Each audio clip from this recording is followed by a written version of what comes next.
السلام علیکم ورحمۃ اللہ وبرکاتہ۔ محترم ناظرین، اس وقت کی بڑی خبر آپ سے شیئر کرنے جا رہے ہیں۔ طالبان کا حکومت میں خواتین کو بھی شامل کرنے کا وعدہ۔ افغانستان حکومت آنے والے دنوں میں خواتین کو بھی حکومت میں شامل کرے گی۔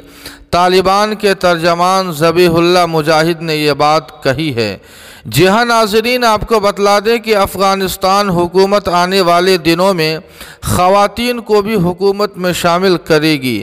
طالبان کے ترجمان ذبیح اللہ مجاہد نے یہ بات کہی ہے۔ طالبان نے منگل کو افغانستان کی عبوری حکومت کا اعلان کیا تھا، جس میں کسی بھی خاتون کو وزیر کے طور پر شامل نہیں کیا تھا۔ مجاہد نے بدھ کو BFM T V news channel سے کہا، یہ حکومت عبوری ہے، شرعیہ قوانین کے احترام کے لیے خواتین کے لیے بھی عہدے ہوں گے۔ یہ ایک شروعات ہے، لیکن ہم خواتین کے لیے سیٹیں تلاش کریں گے۔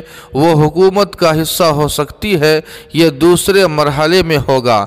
ناظرین، آپ کو بتلا دیں کہ کابل کے شہریوں نے ملک میں حکومت میں خواتین کی شراکت داری یقینی بنانے کے مطالبے پر کابل کے مغربی حصے دشت بارچی علاقے میں احتجاجی مظاہرہ کیا تھا۔ جی ہاں ناظرین، اس خبر کے تعلق سے آپ کی کیا رائے ہے؟